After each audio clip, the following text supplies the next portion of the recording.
Okay, so here I am back at the park, and I'm about to start the run over there. As you can tell, I started a little late, so normally I thought I'd do a 12-mile run, but given how late it is, I will probably only be able to do at best a 10-mile run, because I only have about 45 minutes of sunlight, so I won't be able to film too much. But anyway, thought I'd share with you a few views of what we see right now. But let's go ahead and get started with the run. Let's see.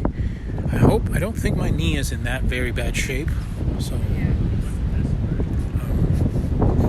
but yeah, it doesn't hurt or anything. It's just the soreness from the scabbing and everything. That's it, which really sucked the first night and yesterday too, but I think I'm better. So let's get started. Okay, so half mile in, my knee hurts, but the first mile lies. At least for me, first mile always feels terrible. Even my soles of my feet, which, as you know, I usually run barefoot, but right now they feel like they hurt a little more than normal.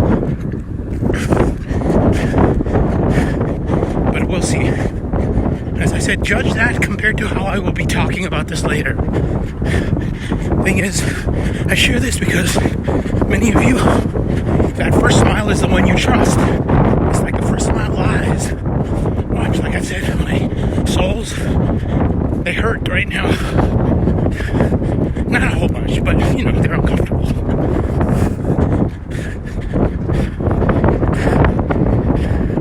Will I feel that way after a few miles? And that's what I try to tell many of you. You probably won't. At least if you do it right. Okay, let's keep going. Here's the main trail. I always call this the injection because it reminds me of those nuclear colliders, like the Large Hadron Collider. It's one of those scientific terms probably most folks don't know or care. But the tube, or the loop, isn't where the action begins. There's this injector tube. And so I call that what I just came from with the injector. Anyway, let's keep going. Okay, so about a mile and a half. And as I predicted, my knee hurts. But it's more just the soreness from the scab. Not really any bone pain or tendon pain. In other words, it's staying constant. It's not getting worse. And it's not really bad. As for my soles, they're back to, I guess, what they normally would be.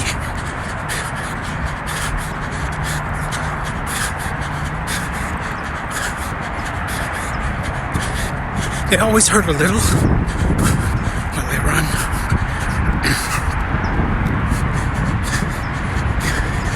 But it's within my tolerability.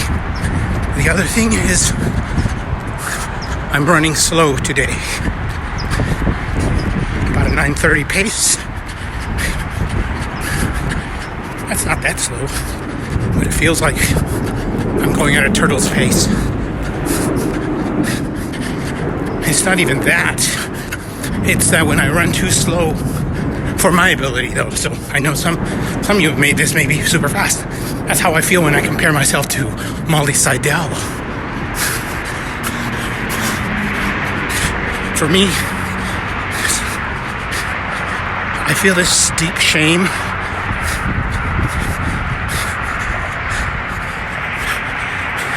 But I'll keep going. I'll try to keep it at a moderate pace.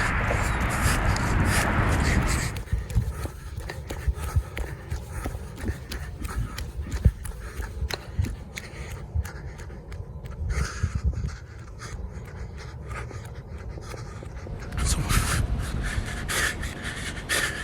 why should I run barefoot if, as I said, it's painful? The thing is, barefoot isn't really for everyone. There's plenty of people for whom it's not going to do anything. But for me, first of all,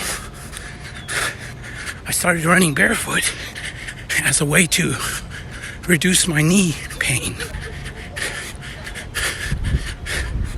Many years ago, when I started running, I was so fat that even running a few miles would hurt my knees. Now, with all this experience, I know that it was because I was a heel striker. And imagine running at 200 pounds, striking your heels. Yeah. If you're very light, like my student, she probably doesn't need to run barefoot because she is very light on her feet. I was too heavy. Once I switched to barefoot, that was all over. I was able to run longer distances, as you can tell. My form, in other words, it improved my form because barefoot is absolutely unforgiving of bad form. You will suffer 10 times worse if you heel strike. So you have to learn to use your midfoot. And that's what I did. It also increased my cadence. Again, that helped. But there's something weird that I've noticed. And most of us, with like something that is deep under our consciousness. And that is that when you're running barefoot, it's not that it feels better, because it doesn't. It's that you feel. I can't describe it too well, but there's this feeling. You just feel. You feel more things. And even when there's more pain, it's almost like you're more alive. I guess I could compare it to say, would I rather be running in nice comfy shoes with no pain on my soles, or barefoot with some pain? And I will choose barefoot. It's not because I'm crazy. It's like I said, sometimes, at least for some of us, feeling is even more important than comfort. 3 miles. Lap 3, 9:54. Heart rate 124. 124, yeah. It feels like I'm on a vacation here. But that's the thing, is sensation. That's the best way I can describe it. It's the opposite of being dead. It's like you're alive. It hurts, but you feel. And sometimes you want to feel. You want to be as connected in as many ways to reality. And I feel it, especially with this coarse asphalt. But coming here, the asphalt gets a little kinder. Let's keep going. Right now, I feel like I've settled into that groove that you feel, where I feel I probably could do the 12 miles. Although, we'll see. I actually haven't decided. When I started, I actually was going to say 8 or 10, I think. 12 still seems a little unreasonable, if only because it's going to get dark. Sun's already down. And in about 30 minutes, it's going to be pretty dark. And if I wanted to run 12 miles, I'd still need 3 more miles to go. Remember that I have to include my post run, which means 14 miles. Right now it's 10 miles and a 2-mile post run. We'll see.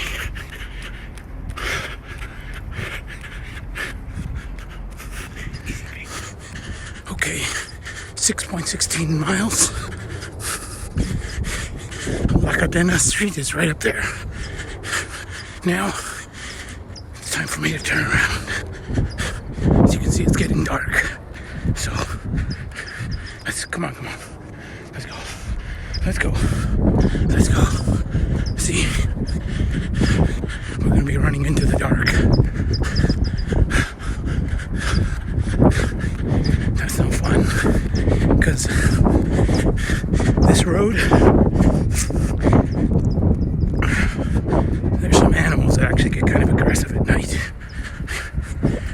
not even the coyotes. They're actually not much of a problem. There are actually dogs, including pit bulls, which don't really start to get aggressive until after dark. The risk is low, but it's higher than during the daytime. Anyway, let's go.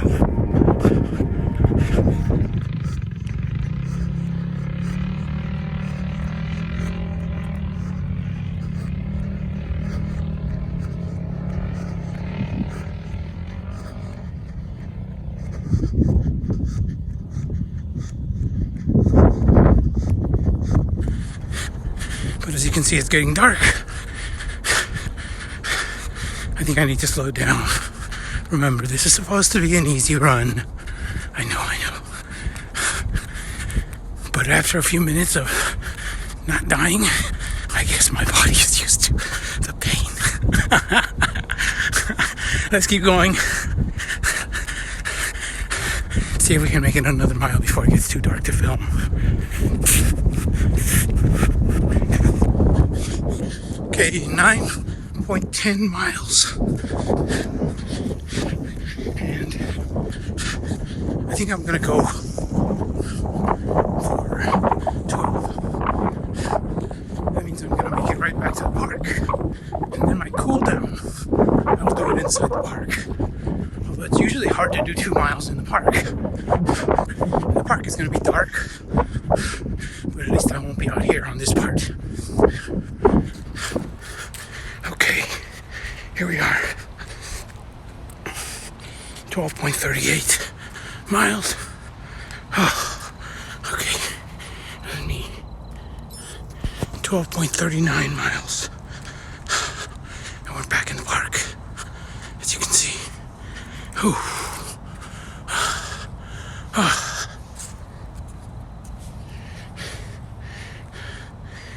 So it's 12:39 at a 9:25 pace. Not that easy. Oh well. My ankles, my knees, they're a little sore, but as I said, I made it, so I guess, excuse the boogers. It was very dark, see? Now let's go for our cool down. Okay, so for my cool down, I just usually run around the park itself. Now, normally I try to do 2 miles, but the park itself, the whole thing, is like 1.7, 1.8 miles. Okay, so 1.83 miles. The final walk phase of my cool down. Probably, like I said, I'll do it for a quarter mile, and then it'll be over. So as far as torture and everything, this was not that hard of a run. I think because I started off. The thing is that the Garmin actually told me that I should do a recovery run. I don't always listen to it because, it's not that. But this time I'm like, okay, yeah, sounds like a good idea. Because I need to do more slow running. I run too fast for my pace, for my ability. And actually, I think that was a good idea. I mean, it was hard fighting the inner drill sergeant in me that was like, no, don't go so goddamn slow. And saying things that are even worse than that. But now that I resisted it and I made it, yeah, I think I need to do more of those slow runs. Will I? I hope so, but I've had that problem for a very long time. It's not a good problem either. I think if I actually ran more slow, I'd probably get faster.